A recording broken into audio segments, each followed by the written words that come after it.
The Mercury dime was one of 3 coins being introduced to the American public as new circulating issues during 1916, at the behest of Mint Director Robert Woodley, replacing the comparably conservative barber coins that have been in circulation since 1892. The other 2 issues, of course, were the Standing Liberty quarter dollar and the Walking Liberty half-dollar coins, bringing President Theodore Roosevelt's vision of a golden age of American circulating coinage very much to fruition. The strange thing is, though, that the Mercury dime should in truth be called the Winged Cap Liberty dime, as the obverse actually depicts Liberty wearing a winged Frisian cap, symbolizing freedom of thought. But the obvious similarities to the Roman god Mercury led to the coin being known as the Mercury dime instead. The coin was designed by Adolf A. Weinman, who once actually studied under Augustus St. Gaudens, and is thought to have been based off of a bust he sculpted of Elsie Stevens, wife of well-known poet Wallace Stevens, just a few years prior. The reverse in turn features an ancient Roman symbol of strength known as a fasces, essentially an axe wrapped in a bundle of wooden rods. This in turn is laid on an olive branch, symbolizing a country's unity and readiness to protect itself, but also its desire for peace. The coin was minted continuously from 1916 through to 1945, with the exceptions of 1922, 33, and 34, acting as a silent observer to both world wars, the Great Depression, the Dust Bowl, and even Prohibition.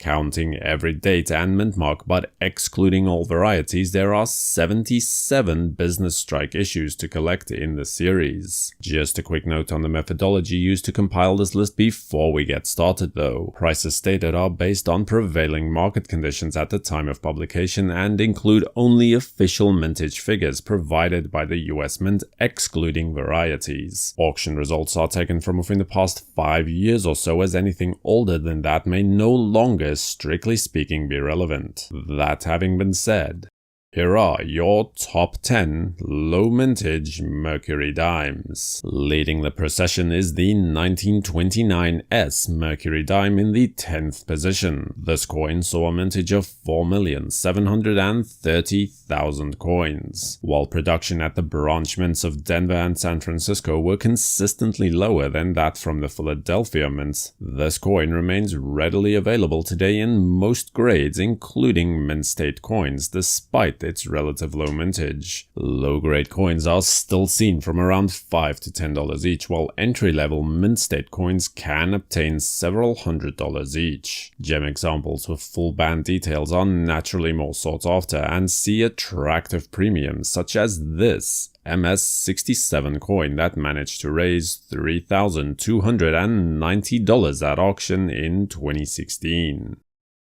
Following that, we have the 1928D Mercury dime residing in the number 9 position with a marginally lower mintage of 4,161,000 coins. The curious thing about this issue is that the coin is today a lot harder to find in higher circulating grades. With most coins seen in low grades, while mint state coins are hardly common, they are certainly easier to obtain than, say, a nice XF45 graded coin. Low-grade coins of this type typically sell from around $20 upwards, while entry-level mint state coins are obtained from between $500 and $1,000 each, depending on grade. In 2014, however, one of the finest known coins graded by PCGS at MS-67 with full bands was sold at auction for $27,025. The number 8 position on this list is represented by the 1931 Mercury dime issue, which saw a total mintage of 3,150,000 coins. Struck during the height of the Great Economic Depression, demand for both collectors and circulating coins was almost non-existent. To further demonstrate this point, the Mercury dime would not even be minted at all during 1932 or 1933.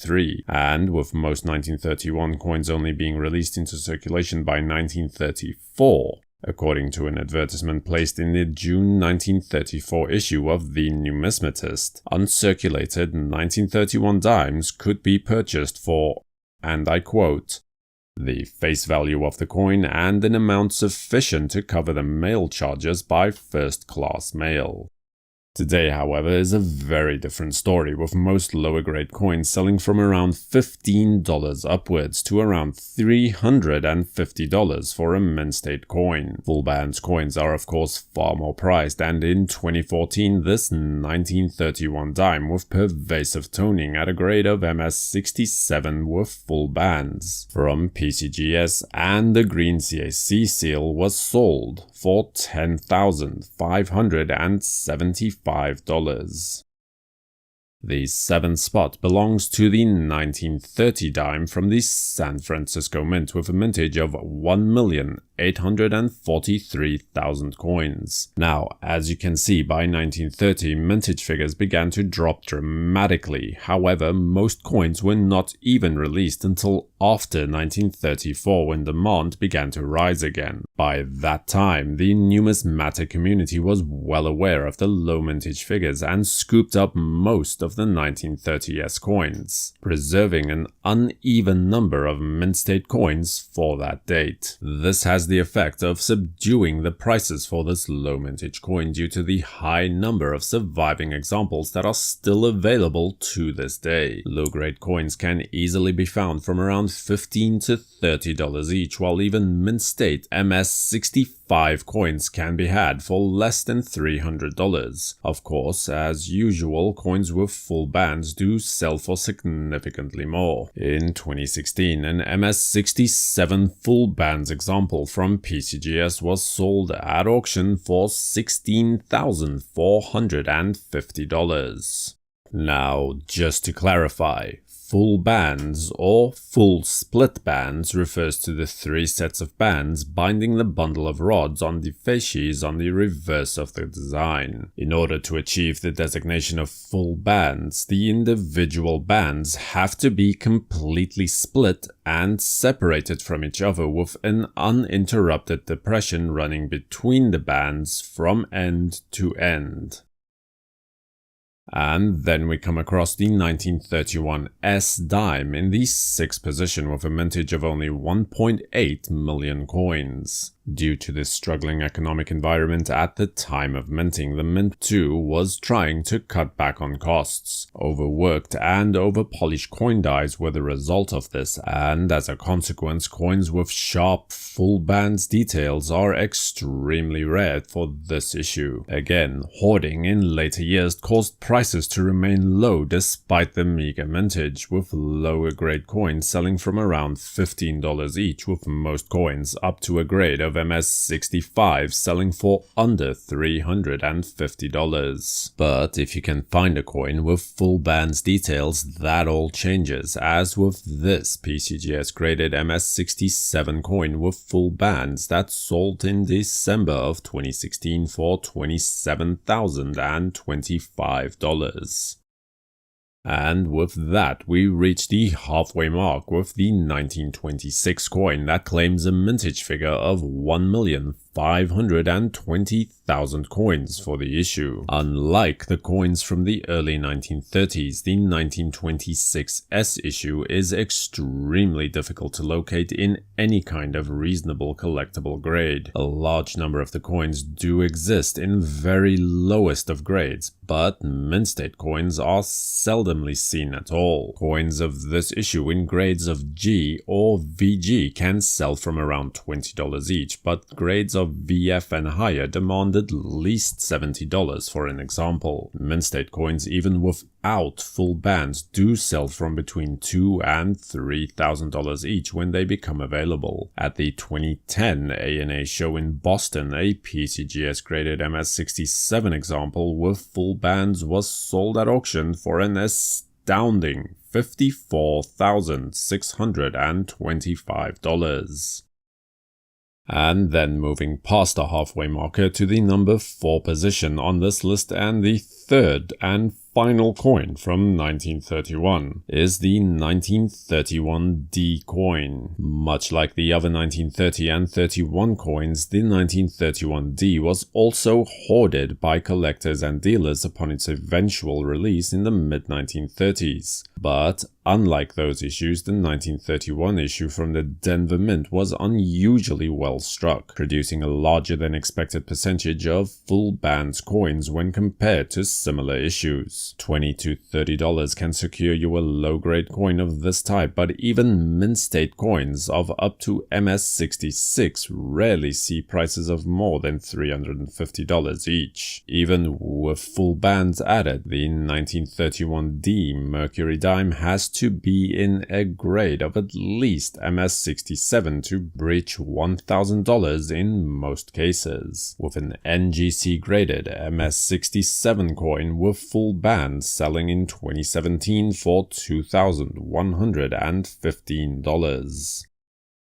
The number 3 position on the list is the 1921 Mercury Dime, and is actually the lowest mintage coin in the series, emanating from the Philadelphia Mint. This coin was struck at the beginning of a slight economic dip that took place following the First World War, that all but eradicated demand for more circulating coins, to the extent that 1922 would see no dimes minted at all. The coins that were minted, however, were usually very well struck with full bands. Most coins of this issue, however, do exist at grades of F15 and below. Lower grade coins can be found from around $200 each, although cheaper coins are available if you are willing to accept the absolute bare minimum. Mid-grade MS-graded coins see prices of around $3,000 each. In 2013, an MS-67 dime with full bands was sold at auction for $18,800.